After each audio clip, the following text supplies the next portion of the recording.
Hey guys, welcome back. I thought it'd be fun if we take a tour of the new place and we can talk a little bit about the new listening room, talk a little bit about acoustics and what the plans are. So, yeah, let's go have some fun.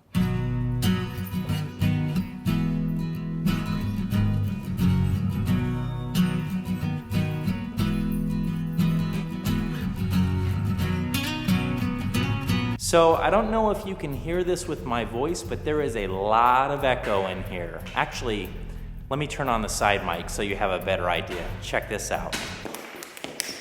Dancing? Is that how Daddy dances? Heaven knows it is. It's really echoey in here. It's all hard surfaces. Oh my goodness, I'm probably killing you guys right now. Let me turn that back off. What I want to do is talk to you a little bit about the challenges that we have in this room and tell you kind of what my plan is. And I wanted to get some feedback from y'all. So as I'm talking about these things, leave your comments down below if you have an idea or a suggestion. And hopefully what I'm going to be discussing today might be helpful for those that are interested in speaker placement, acoustics, what to do when you just start working with a room, what are the very first steps. And so, yeah, let's get started. Let me show you the tools that I brought today. So the only thing that we need is a couple light stands. You could use just about anything. You'll see what those are for in a minute. We got some painter's tape, and then I have this little digital tape measure thing. And then somewhere is a mirror. Hey, Georgia, is the mirror over here, buddy?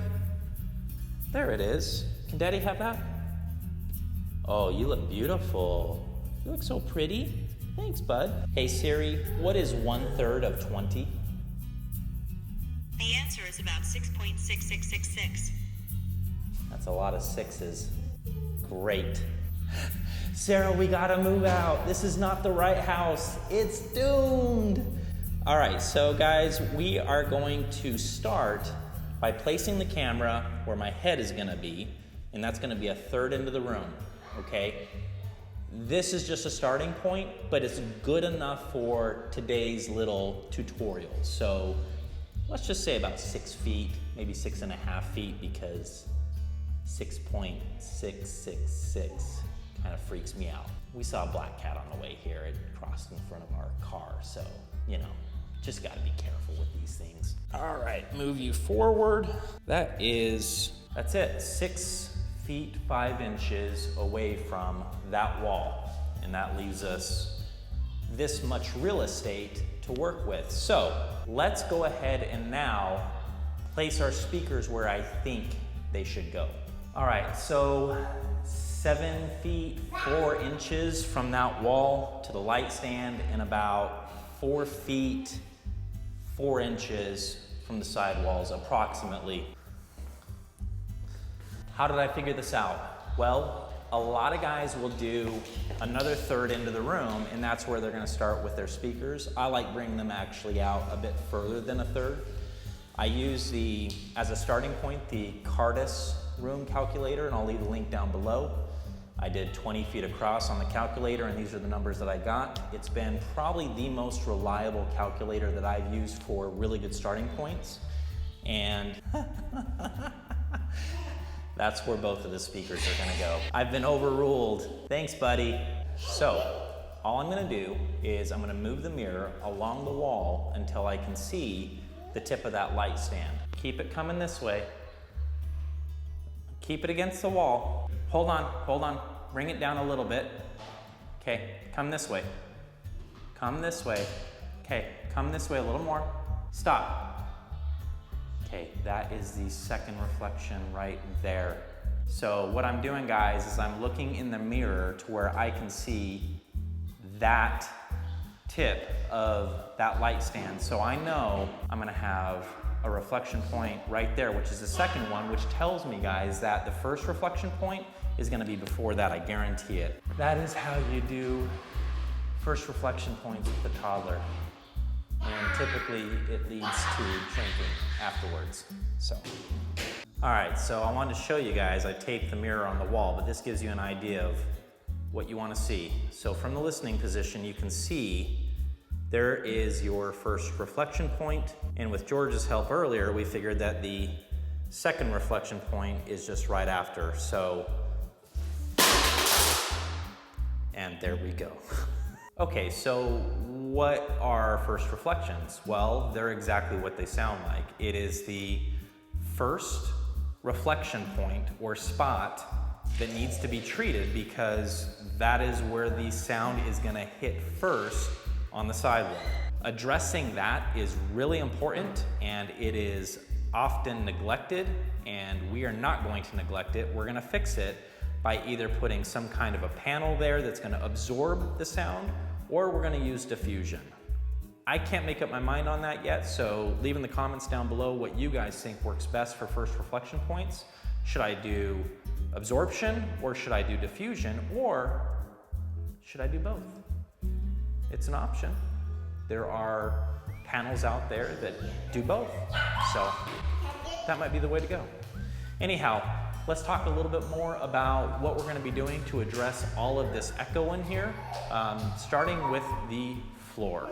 Yeah, so all of this tile, the floor is a big problem in this room when it comes to acoustics, and a lot of the echo that we're hearing is because of, well, it's because of this tile. If this was carpet, this wouldn't be nearly as bad as what it is right now. So how do we fix that? What do we do?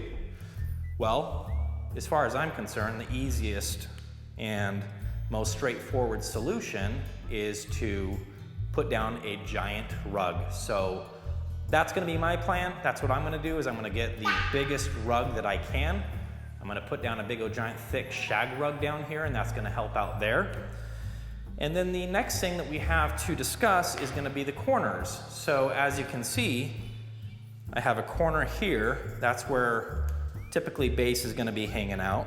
And I have a corner here. Again, that is where bass is gonna be hanging out. We wanna address that. So we wanna do our bass traps in the corners. That's gonna help out with that, no doubt. Then we have something that I've never dealt with before, which is a vaulted ceiling. And so this, I'm gonna rely on you guys for folks that have vaulted ceilings. How do you work with a vaulted ceiling? What do you guys suggest? What do you guys do in your rooms? I have a bunch of those GIK acoustic panels, and I think I'm gonna put them up on the ceiling. I think that's how I'm gonna address that. So first reflections are gonna be taken care of. Corners are gonna be taken care of. I'm gonna be putting some panels up on the ceiling, unless you guys have a better idea than that. And I think we'll go from there. TV is gonna go up above the fireplace because this is a living room, so otherwise I would do diffusion. I think what I might do though, guys, with the fireplace, I might actually build like a stand that has diffusion in front of it that I can just put up here whenever I'm listening or doing a review, and then when I'm done, I can just put it in the garage and put it away. I might do something like that. What do you guys think of that idea? Because I don't know about what this is gonna do to my center image. I have no idea. So leave your comments down below. This is the new place. Say bye-bye. Bye-bye. Thanks for joining me. It was a lot of fun. Oh man, this gimbal is heavy. I need to work out.